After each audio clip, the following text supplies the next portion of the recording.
Pour apprendre à utiliser l'application gratuite de quiz Quizvisor, rendez-vous sur le site quizvisor.com. Vous cliquez sur le lien. Comme vous n'avez pas de compte, vous allez devoir en créer un en cliquant sur le bouton Login Register. Vous arrivez ici, Don't have an account, vous n'avez pas de compte, vous cliquez sur Register Now. Et ensuite, vous allez suivre la procédure habituelle. Choisir un nom d'utilisateur, entrer votre adresse mail valide, choisir un mot de passe, confirmer ce même mot de passe, et ensuite cliquer sur le bouton Register. Quizvisor va alors vous envoyer un mail dans votre boîte mail que vous allez ouvrir, et vous allez cliquer sur le lien qui est dans ce mail pour activer votre compte Quizvisor et le rendre actif. Moi, j'ai déjà un compte, donc je vais simplement m'identifier, voilà, en cliquant sur Login. Et donc, je vais, m'identifier sur mon compte par le biais, d'un de mes comptes Google que j'utilise pour travailler sur cette application. Je patiente un instant et j'arrive ici. Voilà, vous voyez, un certain nombre de quiz ont été créés dans mon compte. Remarquez qu'ils sont tous en vrac et que j'aurais pu faire l'effort de créer des dossiers. Voilà, j'aurais pu par exemple créer un dossier histoire, j'aurais pu créer un dossier musique, géo, etc., etc.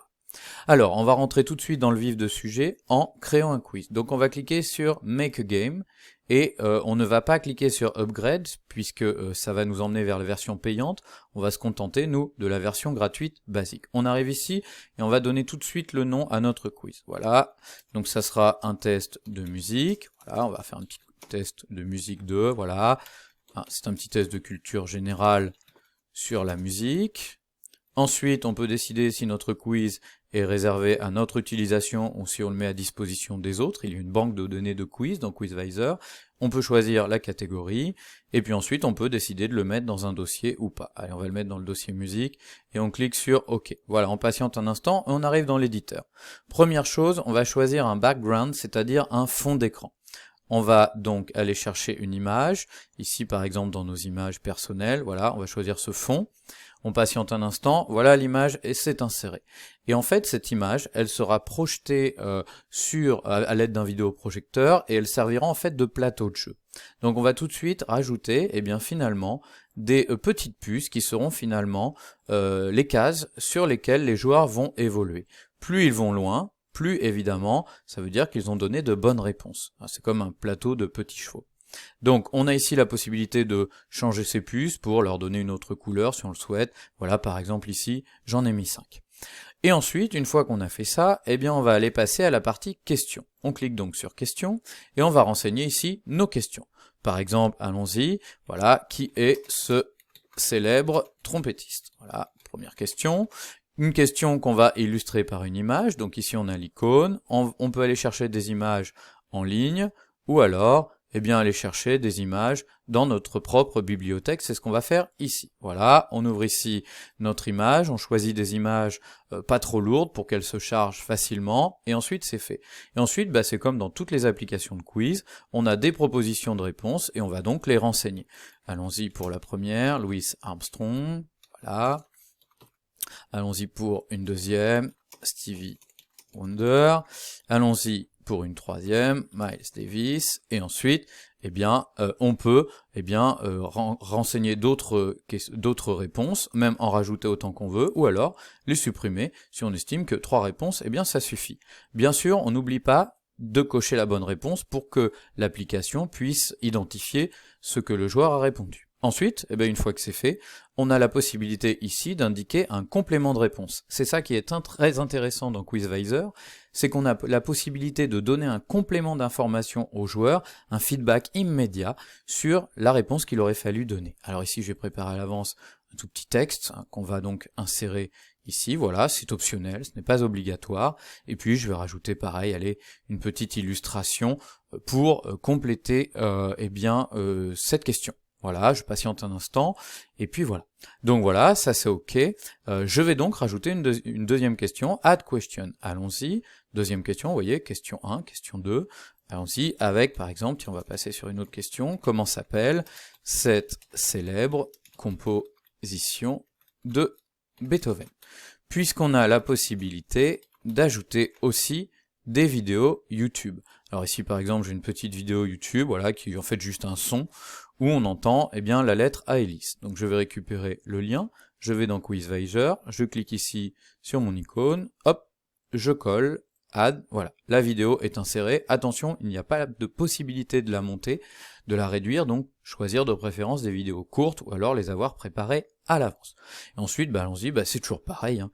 On va indiquer nos réponses, lettre à Thérèse, lettre à Élise, hop, allons-y, SMS pour Cindy, voilà, et puis on va se contenter, pareil là ici, de 3 réponses, voilà, on coche. Pareil, on va rajouter notre petit complément d'information en feedback, en retour pour le joueur, aller chercher une petite illustration qui n'a pas grand intérêt, mais qui permet d'indiquer le fonctionnement de ce site. Voilà. Donc ici, pour l'instant, on a 2 questions. Voilà. Je vais donc en rajouter une 3e. Je fais une pause dans le tuto et je reviens. Voilà, j'ai donc créé une 3e question, j'ai donc 3 questions, voilà, que je peux réorganiser à volonté, hein, il suffit de faire un glisser-déposer des questions pour les mettre dans un sens différent, voilà, c'est assez simple. On a bien sûr la possibilité de supprimer une question si on le souhaite, et bien sûr on peut les modifier à tout moment, hein, il suffit de cliquer sur la question, et puis voilà, de rajouter, voilà, composition du compositeur Beethoven, voilà, ça s'enregistre tout seul. Une fois qu'on a donc établi nos questions, on a la possibilité de les coefficienter. Par exemple, cette première question, elle vaut 1 point. Si j'estime qu'elle est difficile, je peux lui donner par exemple 2 points.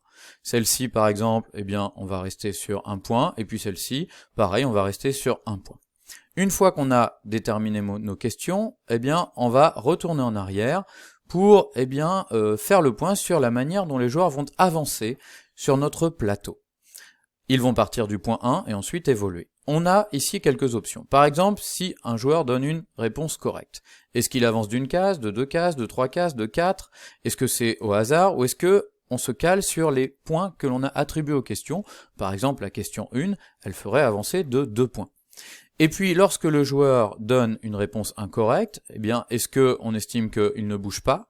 Ou alors est-ce qu'il recule d'une case, 2 cases, etc. Ou pareil, le nombre de points que l'on a attribué à chaque question, là on va dire que le joueur ne recule pas s'il donne une mauvaise réponse. On clique sur OK, et une fois qu'on est bon, on va tout simplement enregistrer. Voilà, save, et on va retrouver notre quiz qui va se retrouver ici. Voilà, on l'avait mis dans notre dossier musique, voilà, et donc il est là.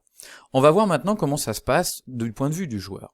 Alors, remarquez que ce quiz, vous pouvez le changer de dossier, le partager, le supprimer, et l'éditer, si vous voulez le modifier, changer les questions, etc., etc. Nous, on va le jouer, donc on va cliquer ici sur Play. Voilà, on arrive là, on clique sur Go, il y a quelques options de jeu, mais peu importe, et comme dans la plupart de ces applications de quiz, on se retrouve avec un code.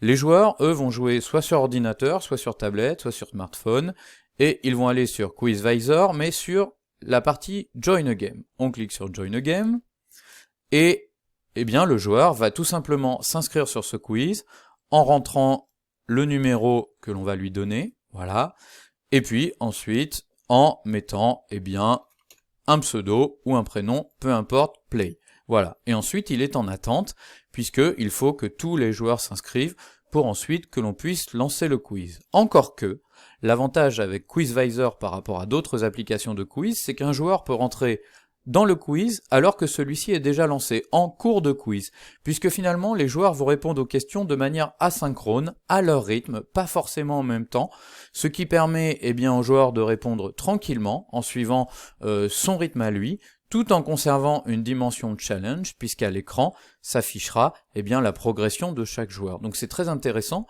puisqu'on a une dimension de challenge, et en même temps un quiz qui laisse le temps aux gens de répondre tranquillement.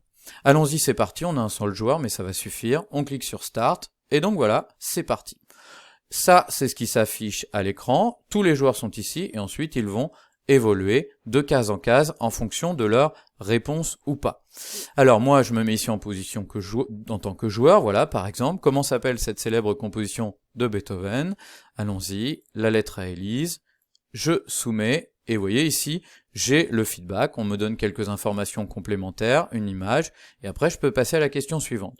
Sur le tableau ici, comme j'ai donné la bonne réponse, je vais évoluer. Hop, je passe à la question suivante, voilà. Vous voyez ici, on m'indique que j'ai avancé de 2 espaces, et en effet, vous voyez, tac, je suis passé à la position 3. Allons-y, qui est ce célèbre trompettiste? Je vais me tromper, voilà, réponse incorrecte, j'ai ici ce feedback, Je passe à la question suivante, et puis là, j'ai pas avancé sur le plateau puisque je me suis trompé. Allons-y pour la dernière question. À qui doit-on Hey Jude? Les Beatles. Hop, voilà, on soumet, et puis voilà, je suis arrivé à la fin de mon quiz, et donc j'avance d'une dernière case. Chaque joueur va ensuite où il est sur le plateau, et eh bien lorsque le quiz est terminé, eh bien c'est pas très compliqué, hein, voilà, hop, on sort.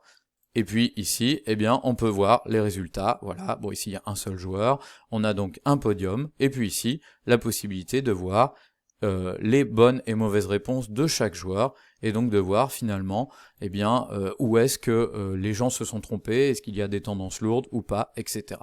On peut également télécharger ce tableau pour, eh bien, ensuite le garder pour une évaluation ou autre. Voilà. Donc, vous voyez à présent comment fonctionne Quizvisor. C'est une application riche qui présente de nombreux avantages, et maintenant c'est à vous de jouer.